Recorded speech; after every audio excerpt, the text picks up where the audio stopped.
Praise the Lord. கர்த்தருடைய பரிசுத்த நாமம் மகிமைப்படுவதாக. இந்த நாளும் இயேசுவின் நாமத்தினால் உங்களுக்கு இனிய நாளாய் அமைவதாக.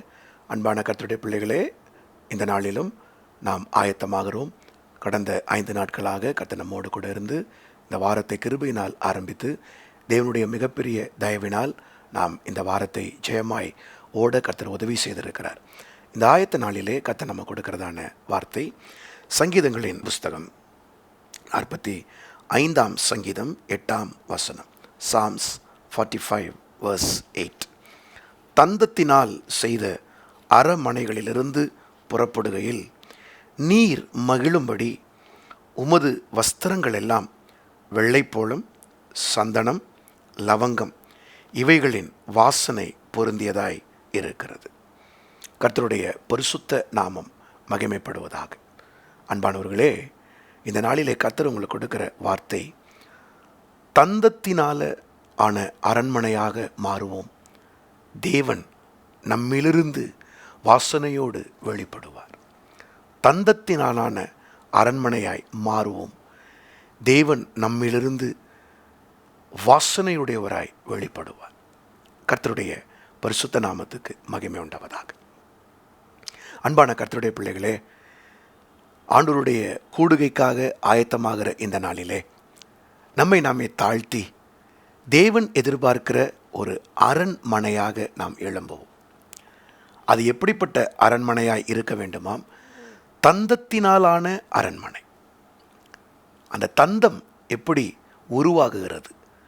அந்த தந்தம் எந்த மிருகத்தினிடத்தில் உள்ளது என்றால் அது யானையினிடத்தில் உள்ளது.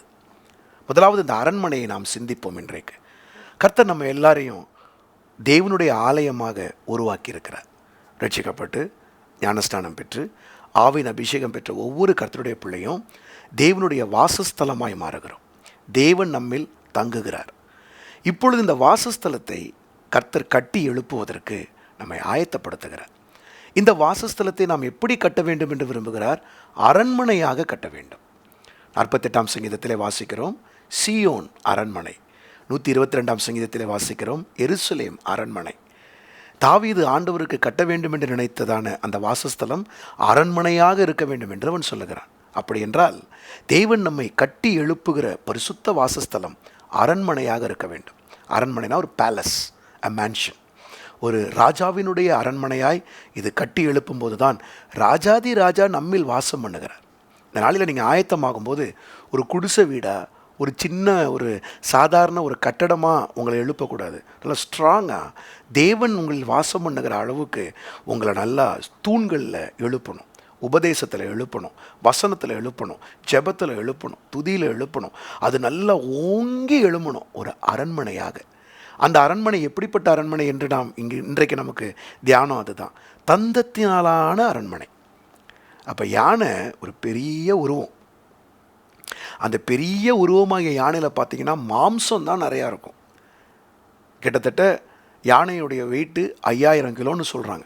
அந்த 5000 கிலோவில் 4000 கிலோ மாம்சம், 800 கிலோகிராம்ஸ், 800 கிலோ தான் அது போன். அப்படி என்றால் யானைகிட்ட தந்தம் எப்போ எடுக்க முடியும்னா யானை செத்தாக தான் தந்தத்தை எடுக்க முடியும். நம்ம ஆவிக்குரிய வாழ்க்கையில் மாம்சத்தின் பகுதி, சுயத்தின் பகுதி சாகும்போது ஒரு தந்தம் கிடைக்கும். அந்த தந்தத்தை வைத்து உங்கள் வாசஸ்தலத்தை நீங்கள் கட்டலாம். உங்கள் மாம்சம் ஒழியாத வரைக்கும் அந்த தந்தம் இருக்காது.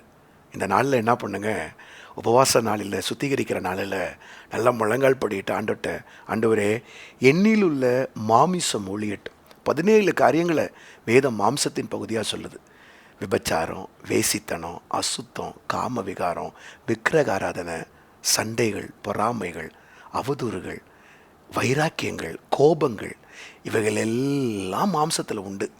இந்த மாம்சம் ஒளிஞ்சிடுச்சுன்னா உங்கள் கண்களை நிச்ச, மாம்சத்தை நிச்ச, ஜீவனத்தின் பெருமை, இதெல்லாம் இந்த நாளில் ஒளிய உங்கள் அரண்மனை தந்தத்தின் அரண்மனையாக மாறும். அந்த அரண்மனையிலிருந்து ராஜா வெளிப்படுகிறார், தேவன் வெளிப்படுகிறார்.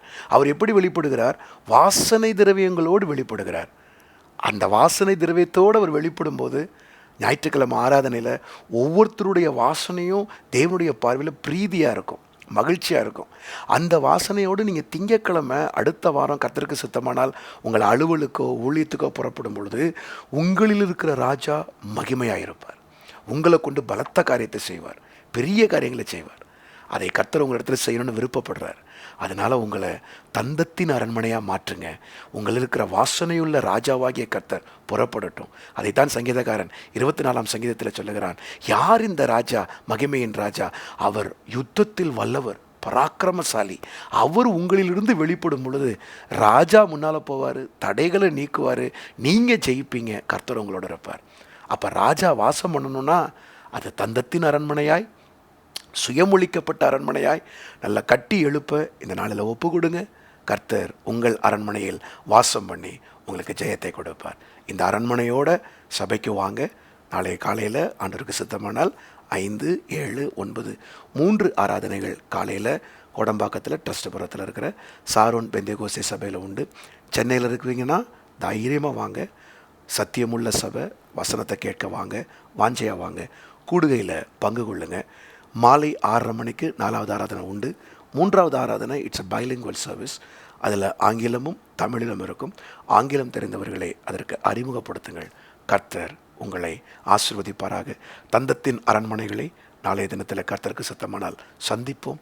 அதிலிருந்து ராஜா புறப்படட்டும், உங்களுக்கு ஜெயத்தை தருவாராக. ஜெபிப்போமா? பிதாவே, இந்த நாளிலும் ஆயத்த நாளிலே எங்கள் மாம்சம், சுயம் அது சாம்பலாய் மாறத்தக்கதாக எங்களை நாங்கள் ஒப்பு கொடுக்கிறோம். உங்களுடைய பிள்ளைகள் ஒப்பு கொடுக்கட்டும். யானை சாகும்போது அந்த தந்தம் கிடைக்கும் ஆண்டவரே, அதன் மூலமாக இந்த அரண்மனையை நாங்கள் கட்டுகிறோம். இதிலிருந்து எங்கள் ராஜா நீர் புறப்படுவீராக, எங்கள் தேவாதி தேவன் புறப்படுவீராக.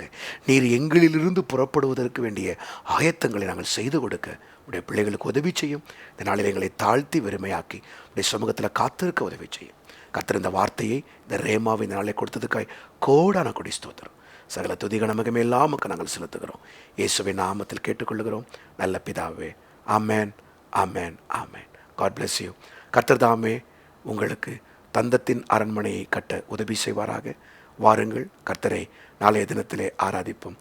தேவன் உங்களோடு இருப்பாராக. ஆமேன்.